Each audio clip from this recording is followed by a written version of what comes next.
I believe that, every one of us that is in this house, just like I keep saying, is a minister of the gospel. Amen? Amen. We are all ministers in one way or the other. We are ministers of the gospel. Amen, in Jesus' name. Amen. So this is a training ground. Please, I want you to take everything that is happening or we are speaking here very serious, because it shall be useful to you. Amen, in Jesus' name. Amen.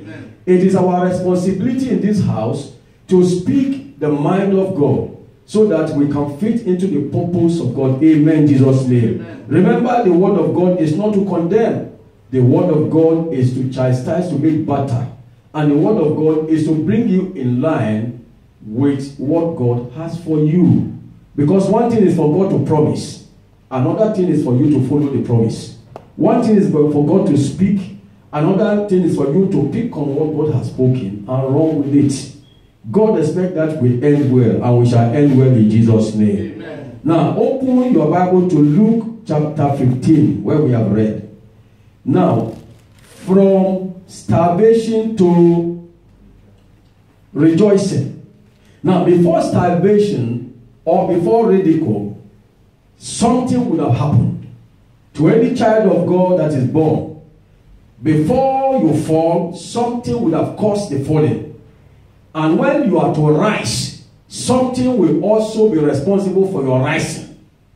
Now, if you fall as a result of something, and you remain at that, position of fall, it is then that you are a failure. But if by a force you rise and you begin to walk again, then you cannot be considered as somebody that has failed.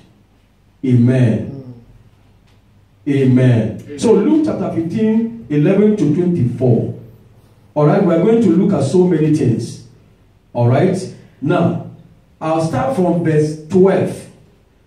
The Bible says, from that 11, it said, this man has two sons. He has two sons. And then if you are looking at this son, it is not a single. The scripture here is looking at the sons of God. He's not looking at one person. Hallelujah. He's looking at the church. He's looking at the body. He's looking at all of us that are children of God. Amen. So as I'm declaring this word, it's also talking to me. Amen, in Jesus' name. Amen. So he said this man had two sons. One decided one day, and then he asked his father, Father, give me the share of the kingdom. The father, advised him. The father gave him so many instructions, encouraged him, asked him why he was deciding to go. But eventually the father had to give him all that belonged to him, and he went. That is story. And we know what happened. But before he became to starve, because the Bible says, he got to a point that he began to serve. Beloved, we are looking at how to deal with motives and conscience. Amen, in Jesus' name. Amen. How to deal with motives and conscience. But this scriptures or this narrative is how we can deal with motives and conscience. Amen. Amen. Now, motives and action are two things. Before action, there's a motive behind taking an action. Amen. Am I right? Yeah. Are you with me? There's always a motive for manifestation, for action. So we are dealing with the issues of the heart. In fact, this narrative deals with the issues of the heart. Amen. It deals with motives, and it deals with what? It deals with action as well. Amen. And in between motive and then the action, there is conscience. There is what?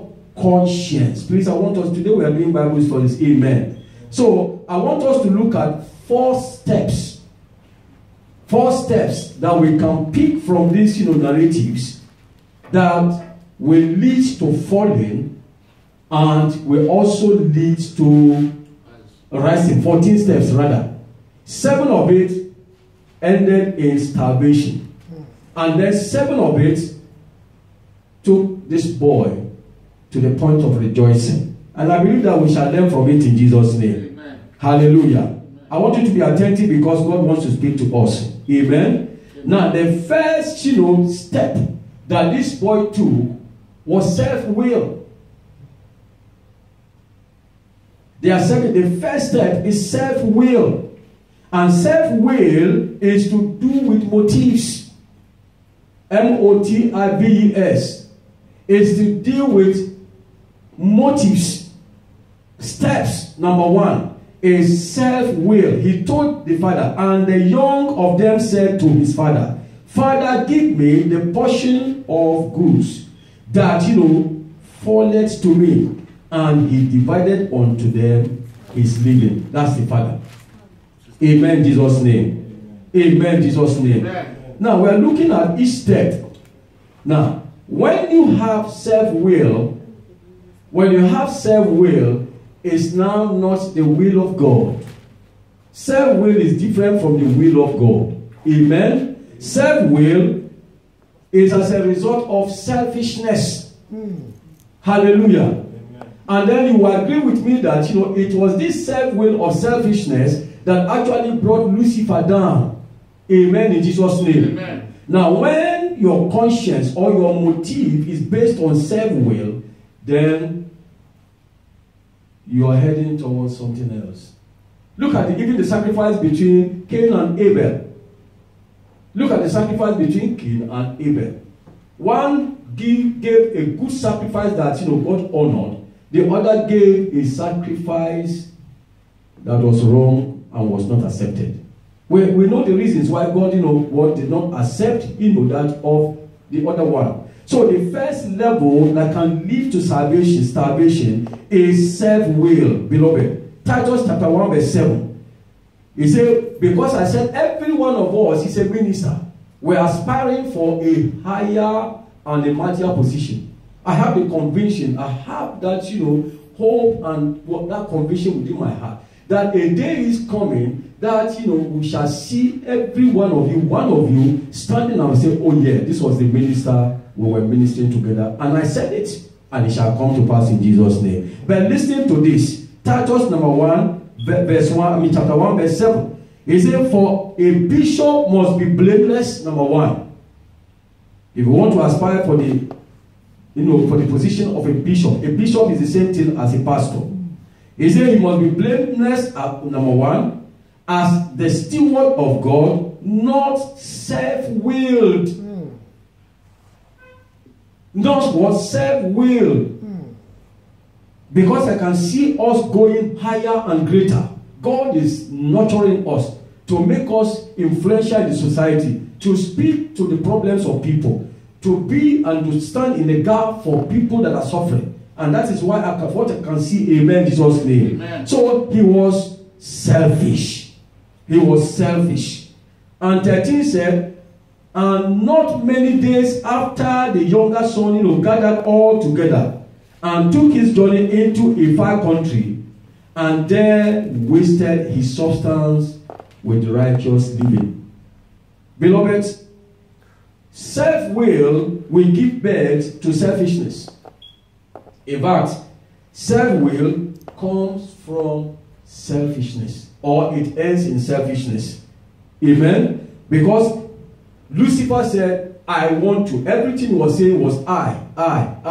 He didn't even consider the other, not to talk of God. He didn't even consider, other angels that were around him.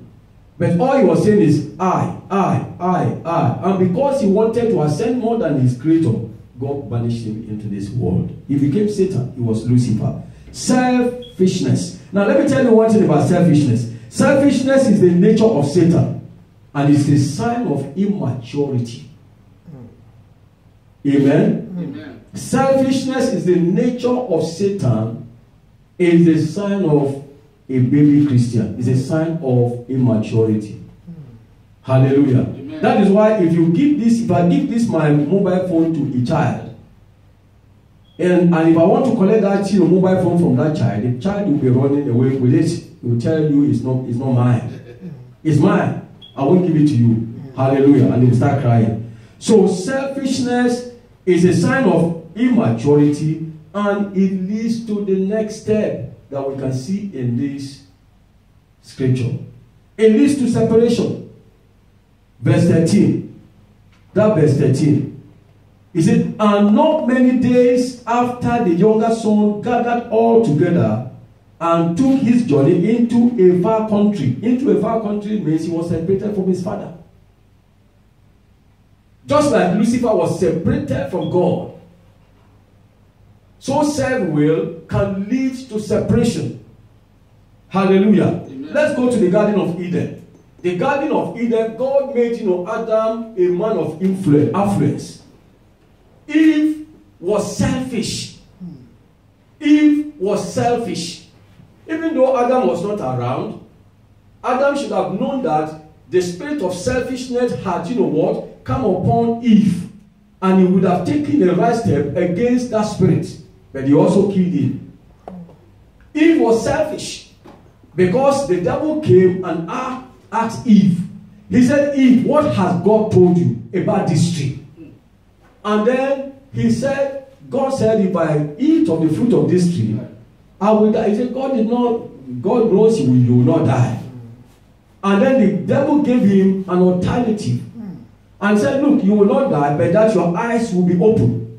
You see, Eve was selfish. He wanted his eyes to be open. Even before his husband. Amen? Amen. So the devil manipulated him.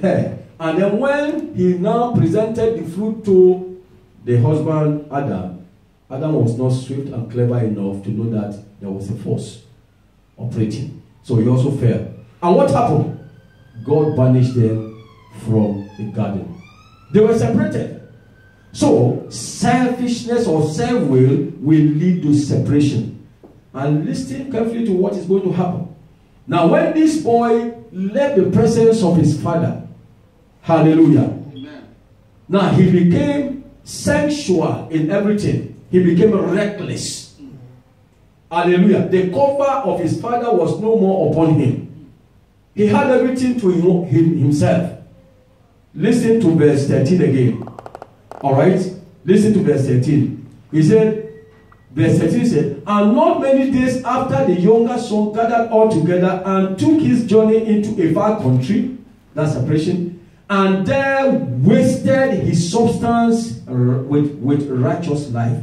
No more control. Amen. Amen. No more control. So he was separated. Number 3. Number 4, he became sensual in nature.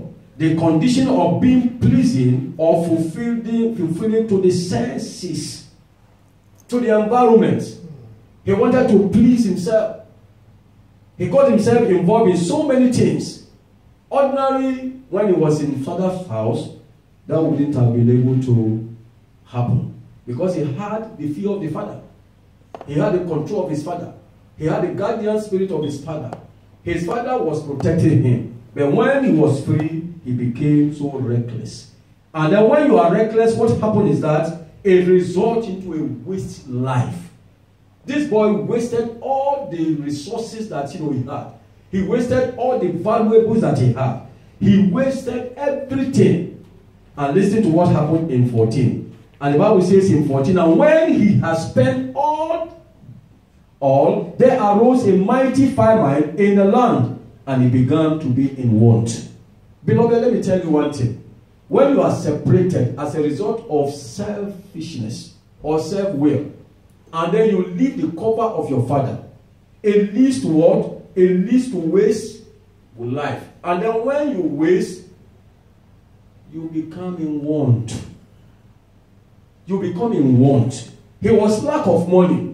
But when you go to deeper spiritual interpretation, it means separation from your father, bringing spiritual famine into your life.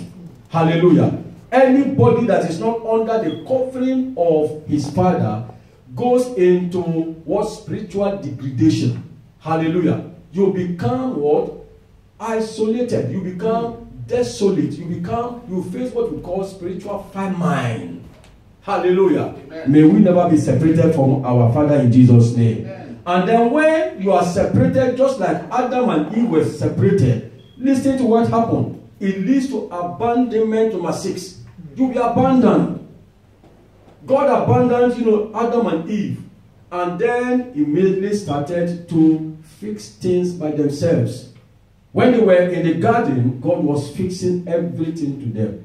Let me tell you, beloved, this little church we see, we are under the cover and the directive and the control of our Father. Amen, Jesus' name. Amen. When we talk about church, we are not talking about coming into this war.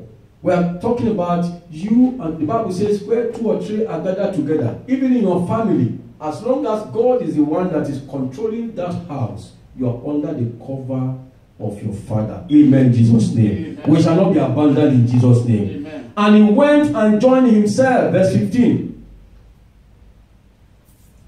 He was abandoned, 6 points.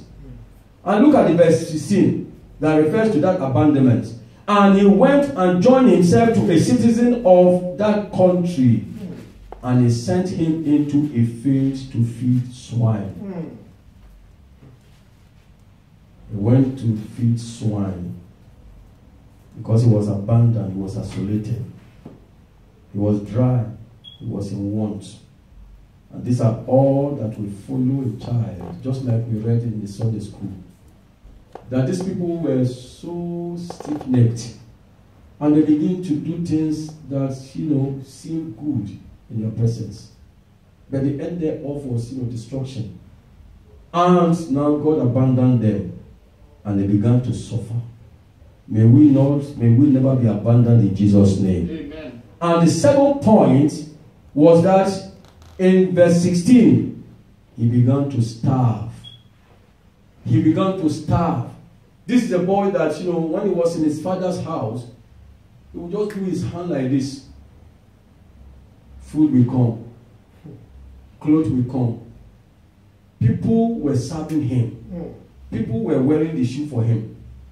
He was controlling servants. He was riding the best cars. But when he said, I want to go away, the father said, well, there's no choice. There's nothing I can do. And that's the nature of our God.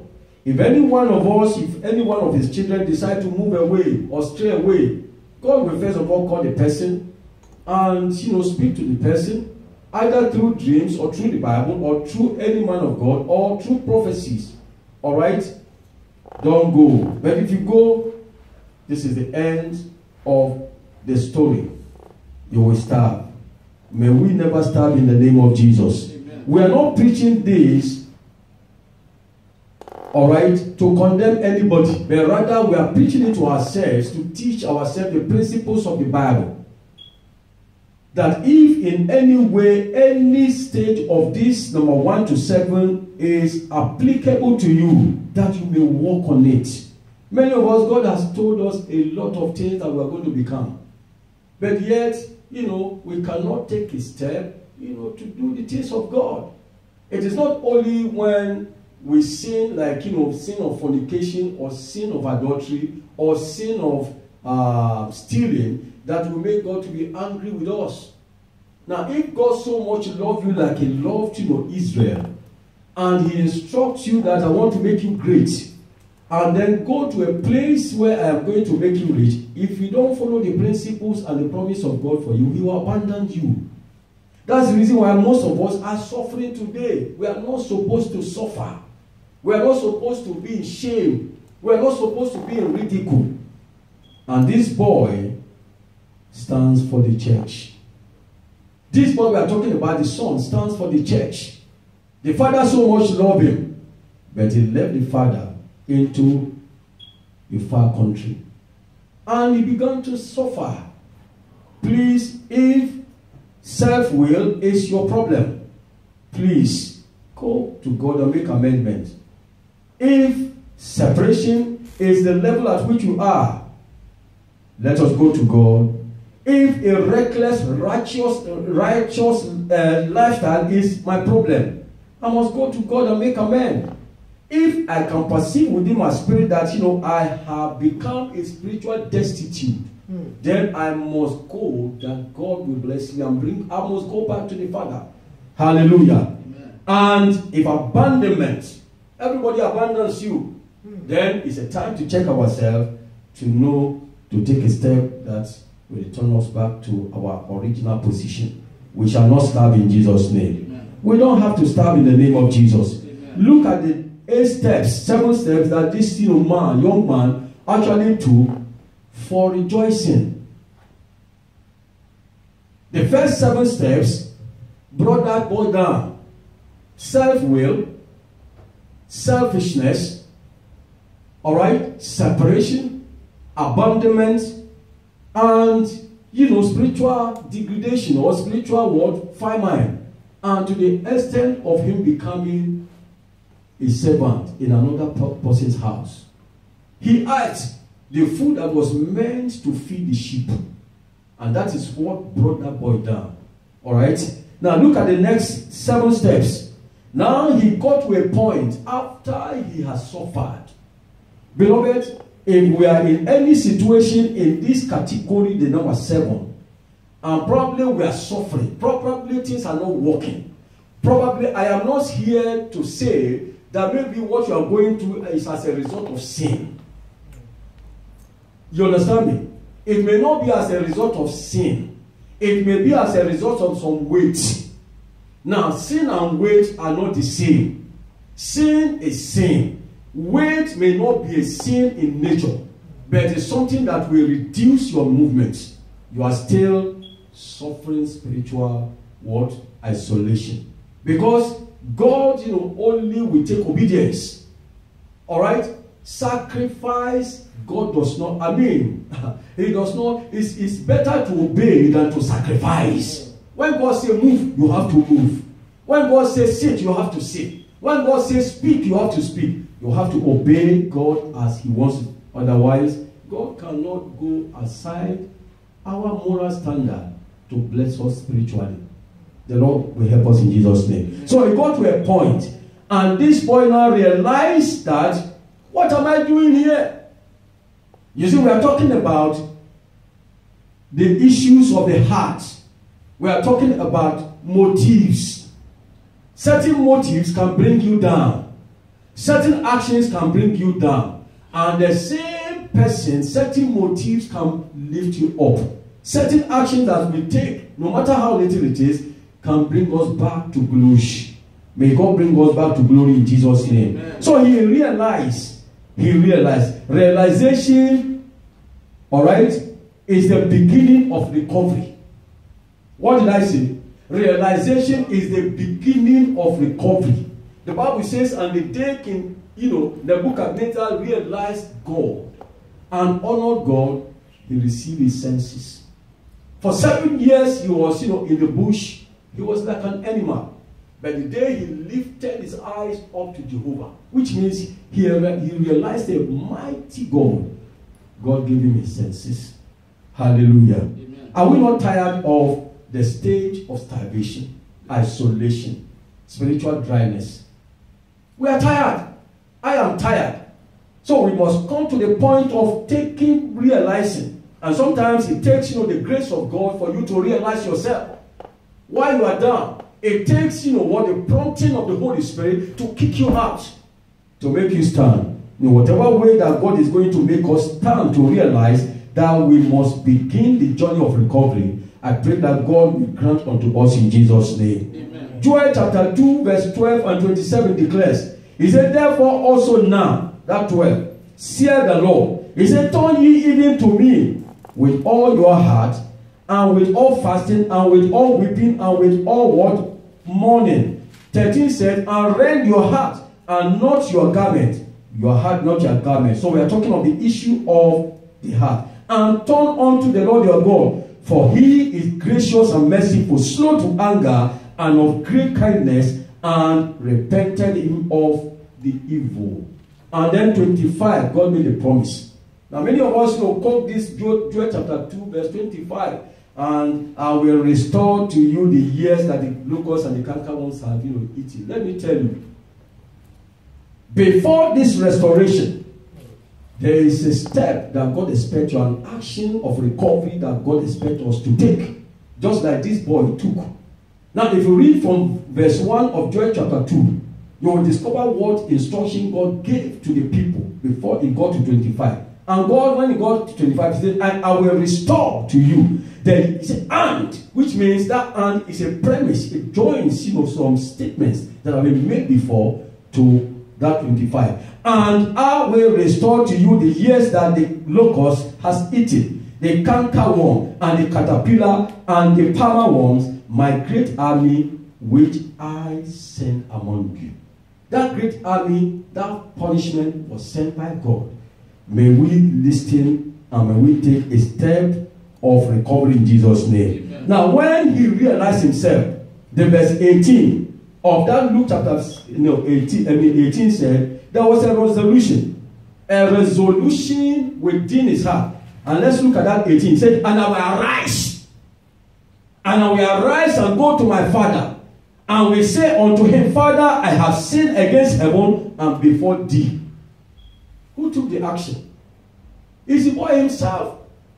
The boy that was now eating the food of pigs. No money, nothing, no life, no friend, nothing. He was in isolation, dry. He realized, and he took a step. He realized, he took a resolution within himself. I pray that God will take us to that stage in Jesus' name. Yeah. There is nothing too hard for God to do. Yeah. But you see, in every blessings of God, human involvement is required. Human involvement is required. God will not, pass your ways to bless you. He wants you to be part of his miracle. The Lord will help us in Jesus' name. And the next thing that, resulted after he realized was repentance. Repentance. In verse 19, he repented. He repented. He took his step and went to the Father and said, Father, I've sinned against you and heaven. And meanwhile, while this boy was going through all this level, the father's heart was still expecting the boy. Now, this father in this narrative is our God. No matter what we have done, God is still expecting us. Hallelujah. Amen. Hallelujah. Amen. God is still expecting. So he repented. And in verse 20, which is the 11th point, he returned. That's the action 11 that he took. He returned and he arose and came to his father. But when he was yet a great way off, the Bible says his father saw him. God is watching us. He's not asleep.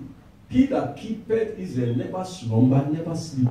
His eyes are open and his arms are fully open to receive us. And he had compassion and ran. And that is his father. He ran and fell on the neck and kissed him. That is the action of the Father. And so therefore the day we shall take ourselves and go back to our Father, to our source, the whole heavens rejoices. It is not only the sinner outside, even those of us that is children. Remember the Bible says in Romans chapter 8, verse 19 or so. He said, for creation earnestly is waiting for the manifestation of the sons of God. We are the sons of God, beloved. I have within my spirit that God still has something to do with my life, and he has something to do with your life. But the thing is that whatever God is going to do, he needs your own involvement. Let's wake up in the name of Jesus. So there was reconciliation in verse 20. And in verse 21, the Bible says, and the son said unto him, Father, I have sinned against heaven and in the sight, and I am no more worthy to be called a son. Amen? Amen. The Lord is good. The Lord is wonderful. From starvation to recovery. From salvation to recovery. So the Bible says in verse 24, the father prepared a feast. He killed the best in the house. He called his servants to celebrate. And that day they all came together. And meanwhile, the boy was looking malnourished. But it doesn't matter. God is not, is not mindful of all your states. Whatever is your sin, bring it. Whatever is your form, bring it. That is what the Bible says. He said, come all you that labor and are heavily laden, for I will give you rest. Let's rise on our feet in Jesus' name. Let's rise on our feet. Let's rise on our feet. And let's cry unto the Lord. I don't know the category, the level which you are. The word of God is for correction. We cry to you, The word of God is for doctrine. It's for righteousness in the Holy Spirit. Let us pray and cry unto the Lord. Just like the prayers you have been praying today. Everything in the Sunday school goes along with what God is saying now. He is ready to accept us, to make us a light to all the world and a salt to the earth. Let us pray and say, Father, in the name of Jesus, accept me as I come back. In the name of Jesus, I am back, oh God, again. Hallelujah. Father, my Father, accept me. Lord, lay your hands afresh upon my life. Let the Spirit begin to walk through me. I am your son with your DNA, oh God. Father, help me, oh God, in the name of Jesus. Father, help me, oh God, in the name of Jesus. Father, help me, oh God, in the name of Jesus. Father, oh God, I'm back. Lord, Father, establish me afresh. I need fresh fire, fresh oil, fresh anointing. In the name of Jesus. Father, help me. In Jesus' name we pray. Amen. We're going to pray lastly. We're going to pray lastly. Any power designed to bring me to take me back to my former life. I want to believe that we have been translated now into a better life. I want to believe that we are now in our sonship position. Now things will begin to manifest. We will decree and to establish. The light will begin to shine on our way. I want to believe that God's hand is mighty upon our lives. Things will begin to happen. Say, my Father, my Father, I shall pray now, oh God. Any design of the enemy to take me back to my life of penury and starvation, Lord, help me overcome in the name of Jesus. In the name of Jesus.